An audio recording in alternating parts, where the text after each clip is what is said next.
welcome back to Let's Play Mass Effect. We're on the Normandy. We're about to do another set of side quests, but it's time first to get caught up with the crew. Hello, Ashley. Commander? What's your opinion of the last mission? Gotta admire those colonials. That's about the worst place for a colony I've ever seen. Given the option, I'd get the hell out of Dodge. Do you have a few minutes to talk? One-on-one? I'm off duty until tomorrow. I was gonna have a small drink. Bit of a celebration. If you're interested. What's the occasion? It's Armistice Day, when the First Contact War ended. My family always marks it. Since I'm the only Williams aboard, I thought I'd ask you. Seems like an odd thing to celebrate. That was 26 years ago. In our family, it's not really a celebration, more like an obligation. Don't tell me you don't know about my family. My commanders always find out. It's not in my files or something? There's almost nothing in your files. Technical scores and a list of crap assignments. There's a reason for the crap assignments. I'm General Williams' granddaughter, the commander of the Shanxi garrison in the war. The only human ever to surrender to an alien race. I see. That's why you drive yourself so hard. A Williams has to be better than the best, if only to avoid suspicion. That's what my dad told me the night before he retired. Takes a special kind of thick-headed to march into a job where your family's blacklisted. I did it anyway. I'm not gonna let our name go down with Arnold and Quisling. Granddad deserved better than that. What happened to your grandfather after the war? He was relieved of command as soon as Shanxi was liberated. They brought him back to Earth in irons, but there was never a trial. They quietly demoted him and stuck him behind a desk. He retired a year later and spent the rest of his life working construction in the colonies. Sometimes we hear about attempts to get him exonerated in some official way. Nothing ever comes of them. As I recall, your grandfather held out for a long time. The Turians wrecked the orbitals in the first wave and occupied the major cities. They sat in orbit, dropping rocks on anything that moved. Granddad dispersed the troops, but when they went into the cities for supplies, the Turians would wreck a block to eliminate one fire team. Civilians were dying, his troops were starving, and he couldn't contact Alliance High Command. So he surrendered the garrison. Well, it certainly doesn't sound like he was a coward. He refused to sacrifice his men just to save face for humanity. You planning to throw yourself on a sword to save face for him? Would it make a difference? He's gone now. Dad's gone too. And who would it impress? I'll never be good enough for the Alliance. So now you know. Gonna kick me off the ship, Skipper? I imagine some people play this hoping that there would be a yes, get out, but no, of course not. You're a valuable part of my crew, Williams. If I want an opinion from the head, I go to Alenko. When I want one from the heart, I go to you. I also play a mean game of pool. But anyway, I've got things to do before we land. I'm sure you do too. Dismissed, Chief. Ma'am. Nice story. A little bit filling in on that background. Hello, Wrex. What do you want, Shepard? Why did you become a mercenary? Lots of reasons. Such as? Such as, I needed to get out of our system. I needed to eat. I needed to survive. Why not stay and help your people? I tried to help. That's why I had to leave. What happened? I was betrayed. I was head of a small tribe. We were trying to restore order after the war, but the other tribes were against us. They followed Jared, one of the few warlords who survived the war with the Turians. But he was old, and so were his ideas. He wanted to continue the war. He wanted us to fight. Turians, Solarians, each other. It didn't matter who, as long as we were fighting. What did you want?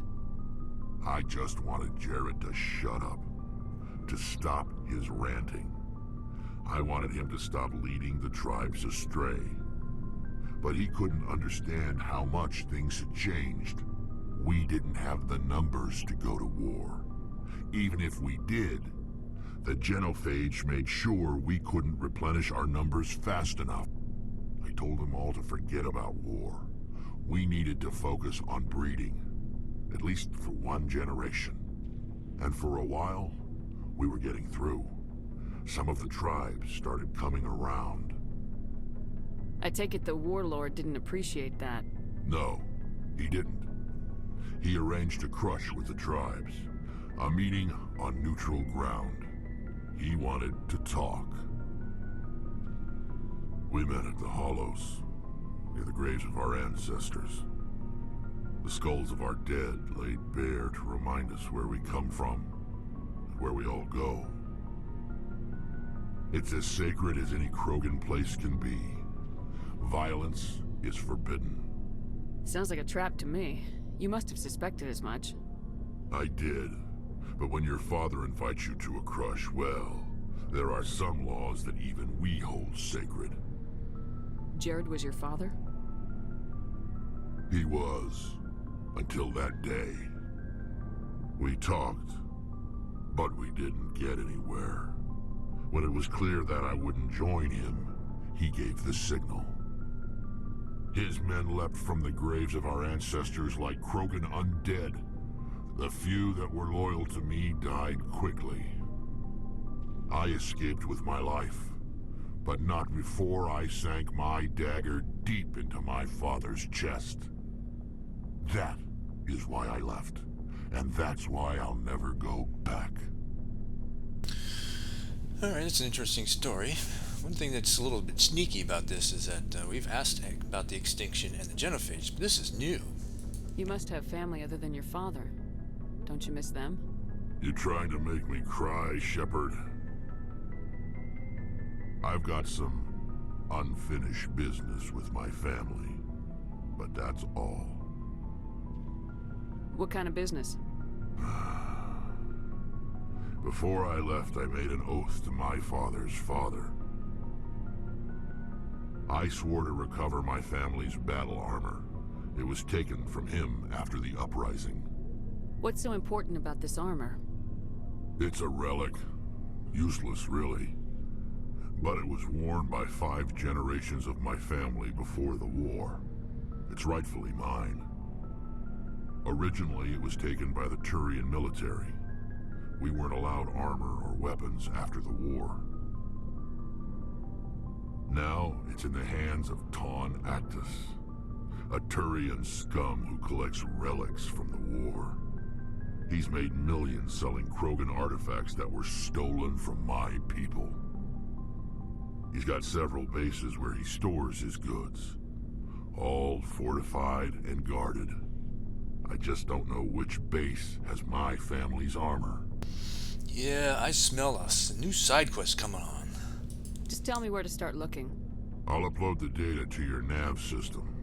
But Commander, I want to be there when you find him. Oh boy, boy. So long, Wrex. Shepard. Yeah, we get a journal entry out of that. Wrex family armor. After talking to Wrex, you learn that he's looking for his family's ceremonial armor. It was taken by the Turians after the Krogan rebellion, and now a profiteer named Ton Actus has it. And it looks like this. Find the Turian who stole Rex's family armor. He's hiding at the base of the Argos Row Cluster. So we don't even get a system, but yeah, we'll be going there. Hello, Garrus. Commander, good to see you. You've been with C-Sec a while. Have you seen much action? Well, not as much as you, but yeah, I've seen some interesting things. I bet you have.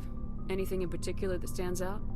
I remember this Solarian geneticist I was sent to investigate.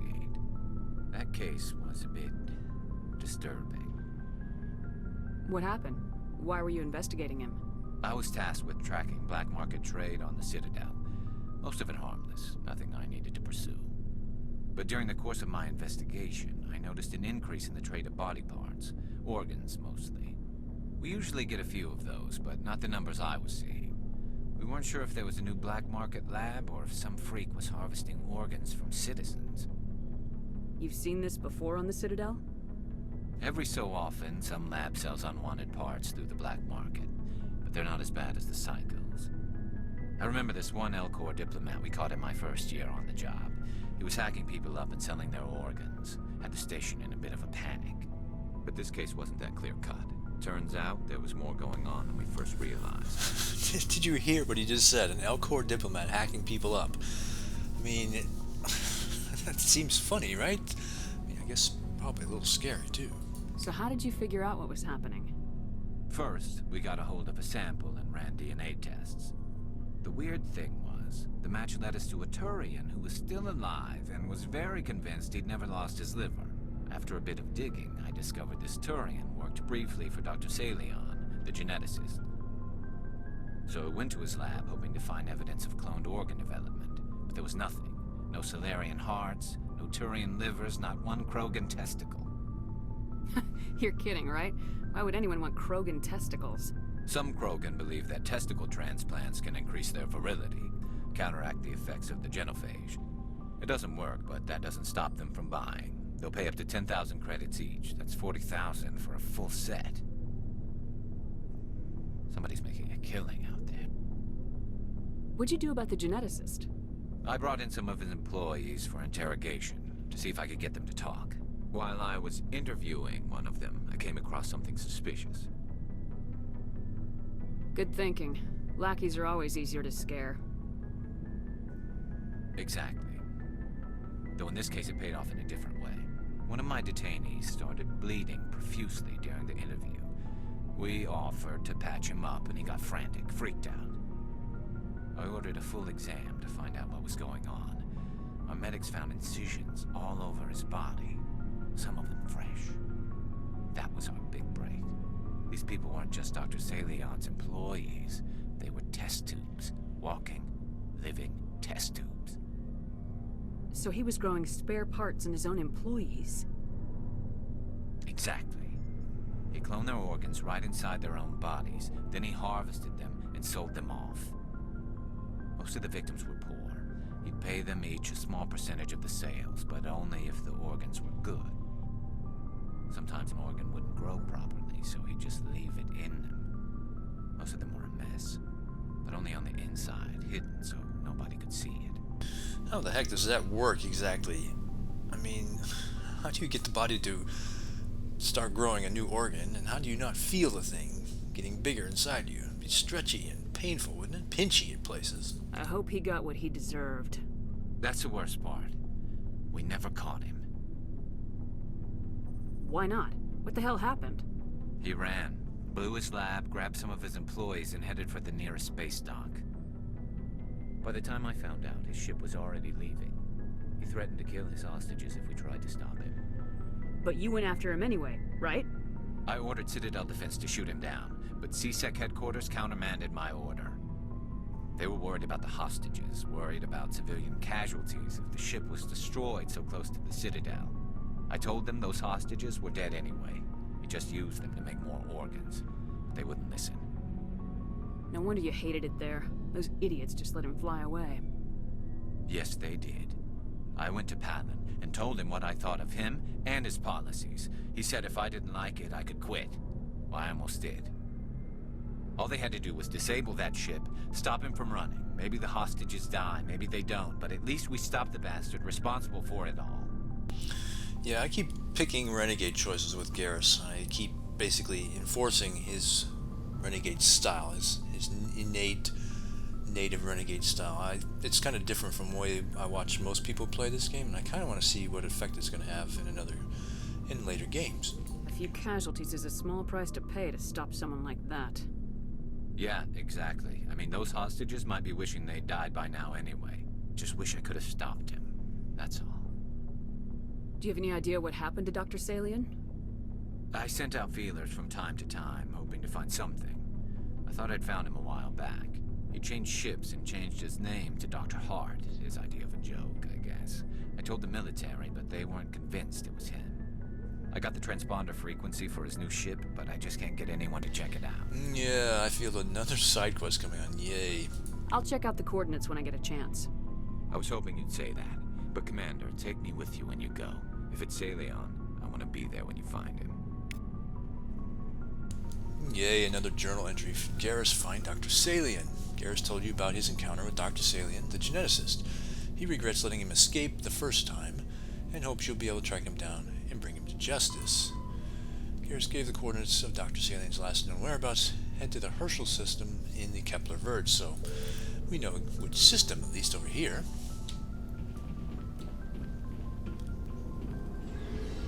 So I don't suspect that Wrex's family armor is going to be too difficult to track down. Probably not like finding Dr. Liara to Sony. Shepard, I'm glad you're here. Good to see you smiling again, so to speak. I'm sleeping much better now. I guess I'm getting used to how quiet your ship is. I still think a lot about my pilgrimage, though. I know Steren's our top priority, but with all the worlds we go to, I was hoping to find something to bring back to the flotilla. We've still got a long way to go. You'll find something to take back. Yes, but it cannot just be some derelict ship my people can use for salvage. It has to be more than that. There's a lot expected of me. What's so special about you?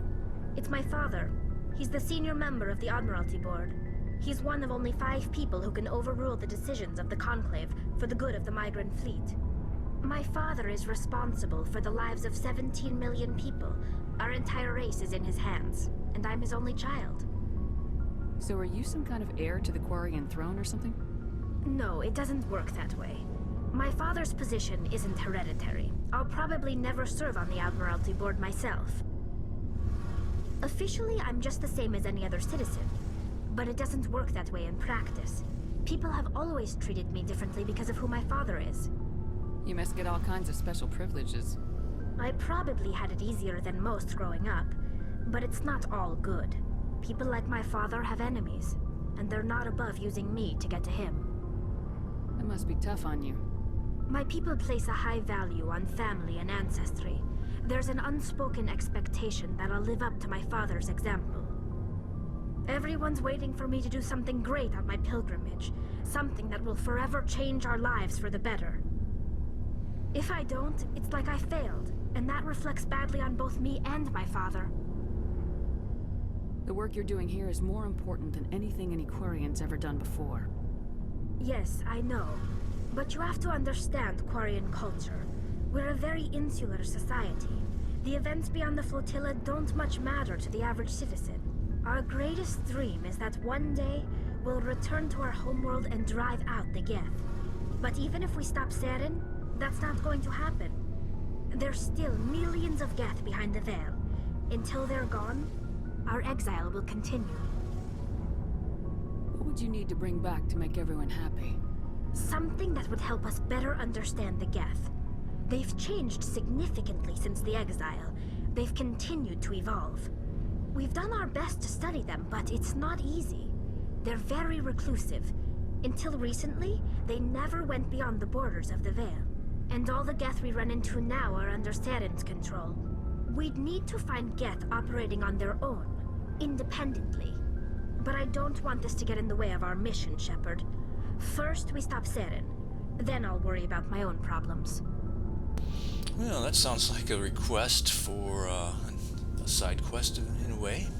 I think this one's new here. What was your father like? It wasn't easy growing up as the daughter of one of the Admiralty. Even before he joined the board, he was a prominent figure. People looked to him for leadership. He had to set an example, and he expected the same of his daughter.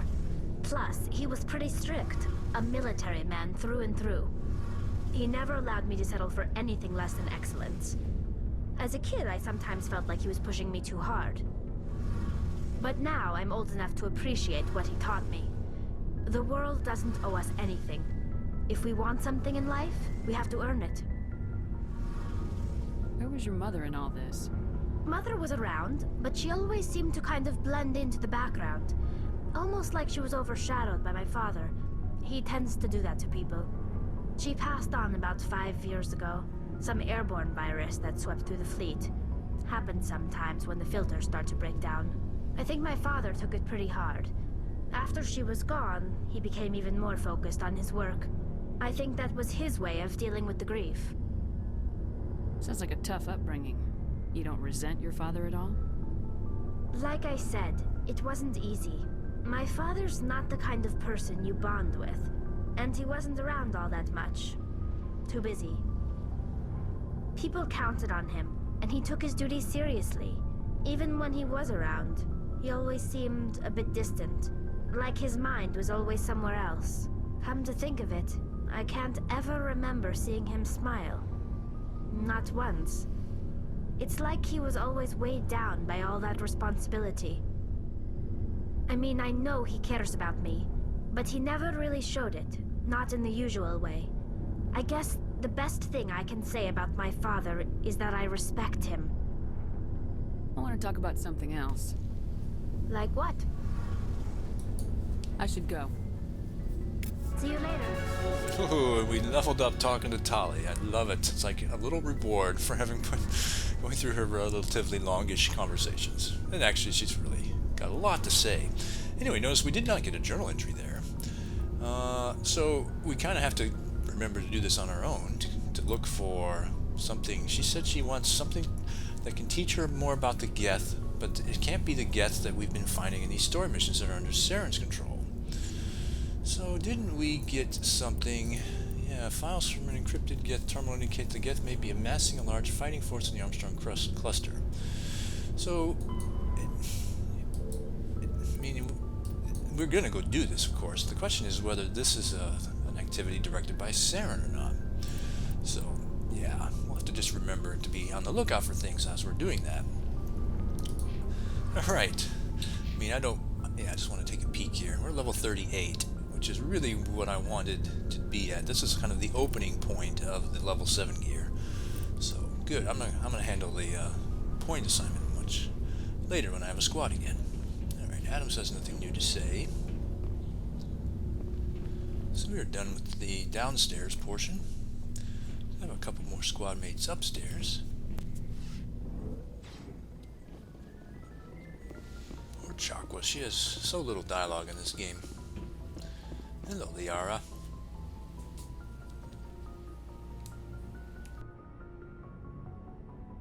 I get the feeling you want to ask me something, Commander. Maybe we could pick up where we left off. You were telling me about your interest in the Protheans. Actually, I think I was talking about my interest in you, and making a fool of myself in the process. As I said, I am not used to dealing with people, especially humans. I did not really know much about your species when we first met, Shepard. I found it hard to take humanity seriously. Your kind always seemed so rushed and high-strung. We don't have the luxury of time, and Asari can live for 1,000 years. We're lucky if we hit 150. That is true. At first I thought that was a weakness of your species. After spending time with you and your crew, however, I think it may actually be an advantage. You humans are creatures of action. You pursue your goals with an almost indomitable determination. It is an admirable trait, but also an intimidating one. You're scared of us? Unfortunately, the rest of the galaxy sees humanity as something of a bully. You run over anyone in your path to get what you want. It is up to people like you to change their minds, Shepard. I'm doing the best I can, Liara. There is a reason the Council chose you to become a Spectre. They saw something special in you. The best of what humanity has to offer. I looked into your history. I know what happened on Akuz. The fact that you survived shows a remarkable strength. You didn't need to go behind my back. I would have told you whatever you wanted to know. I apologize, Commander. After our last conversation, I was afraid I would say something stupid again. I wanted to know more about you, to understand what made you into the woman you are. There is something compelling about you, Shepard. Are you sure you're interested in me, or is it my visions of the Protheans? I admit, your connection to the Protheans had something to do with my initial interest, but it has grown beyond that. You intrigue me, Shepard, but I was not sure if it was appropriate to act on my feelings. I thought there might already be a relationship between you and Lieutenant Alenko.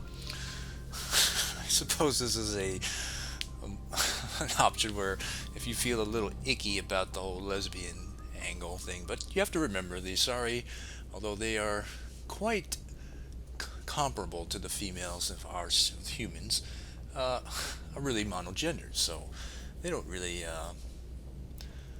This doesn't bother them one bit, of course. But Liara, she's a great character, and my engineer, who's also a femshep, is going to romance her, and will romance her all the way to the very end. Can't wait for that playthrough.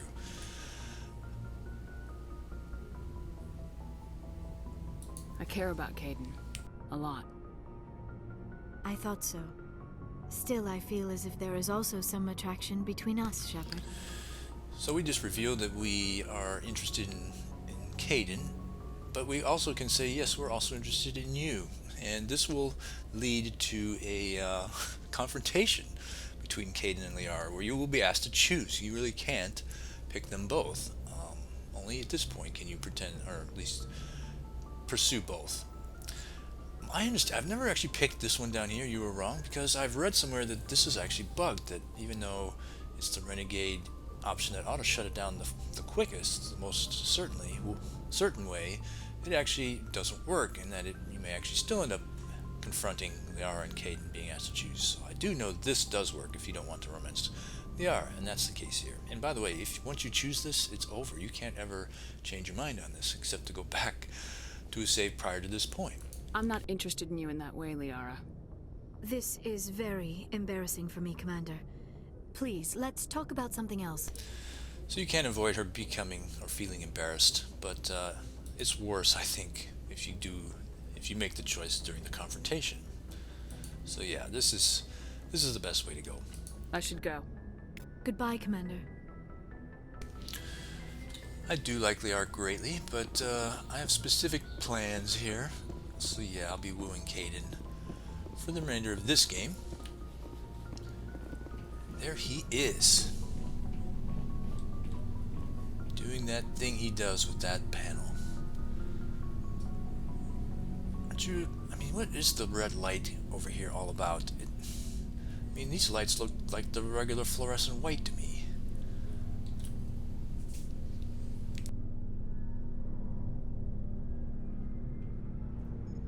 Do you have some time to talk now, Commander? Of course. Have a seat. We've played it pretty close to the book so far, but we're a long way from backup. We've got some tough calls to make. I'm just saying, try to leave yourself a way out. I've seen what cutting corners can do, and I'd hate to have that happen to you, Shepard. Commander. That's not the appropriate way to address your commanding officer, Lieutenant. I wasn't speaking to you as my commanding officer, ma'am. I don't want to send any bad signals. Just, working on what I've picked up. You tell me if I'm going too far. We haven't had much off-duty time to talk. You have an issue with how things are going? I'm not questioning any decision you've made, Shepard. Let me be clear about that. It's just my experience that once someone lets something slide, it tends to pick up speed. Do you get my meaning?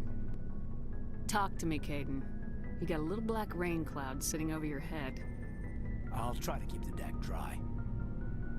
You know the records about the biotic training out on Jump Zero? They're all classified, because the Alliance made mistakes.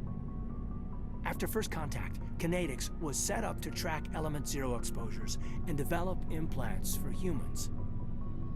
Once we had an embassy on the Citadel, Kinetics could bring in experts instead of taking it slow. Is there some reason we couldn't learn it on our own? They didn't know where to start. Hell, it took a couple of years to even link biotics and Ezo. Forget trying to get the kids to move stuff. They had trouble just helping them not break their own limbs. And their choice of teachers didn't help much. The only experts would have to be aliens. Dead on. Turians, actually. That's why Kinetics kept it a secret. They were afraid of what people back home would think, asking the Turians for help when we just fought a war with them. The Asari would have been more acceptable than the Turians. Yes, but the company didn't go through the Citadel. It would have made Earth look weak, so they discreetly hired some Turian mercenaries. I'm sure Kinetics did what they thought was best. It wasn't best for us. They brought in an ex-military Turian named Commander Vernus. To introduce himself, he liked to say, "I was at the helm of the dreadnought that killed your father." Well, I told him my dad wasn't in the war. He'd retired to Vancouver. My family had an inland home that matured to new beachfront. Vernus had it in for me after that. He cut corners, pushed hard. I mean, you either came out a Superman or a wreck. A lot of kids snapped. A few died. The point of all of this, I guess, is that when you cut corners, it's not always obvious who pays for it. My guess is Kaidan didn't really pick up on what Vernus was saying. He wasn't really saying, I killed your father. That was his way of setting the stage. And I think Kaidan, as a guy who'd said, well, it can't be, my father doesn't, still alive, and I mean, it's just kind of like, makes you think Kaidan probably got beat up a lot in school. Poor guy. So why are you telling me this? Is there something I can do to help you get over it? I'm 32, Shepard. You don't serve as long as I have without coming to terms with yourself. You also learn that if someone is special to you, you help them. Try to keep them from making mistakes. Special, huh? If I'm out of line, just say the word. You're not out of line, Kaidan. But there are regs. I get you, Shepard. I don't make a habit of complicating the chain of command. Just think about what I said. Alright, so I guess we have established our interest. I mean, these things do take a while to build up. And they are a little bit cookie cutter, I have to say. There isn't a whole lot of feels here. It's, I don't know. It's Mass Effect level. It's game number 1. Who cares? Anyway, I would have started here. That's what I prefer, actually. But anyway. What's your opinion on the last mission? I'm glad there aren't many aliens like the Thorian. I don't think my stomach could take it. One of my cousins has an agribusiness. I was thinking of calling him. Maybe he can get some shipments into Pharos. I mean, now that they're cut off from the company. That would mean Ledra maybe have things to sell besides gun. That would be good. We'll talk later, Kaidan. I'd like that. Yay. Right. Look at this steaming scene here. All this red light making us look so damn sexy. Right.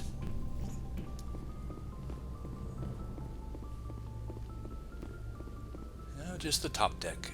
And I think Joker's the only one to talk to up here. Presley, like Chakwas, doesn't have much dialogue in this game.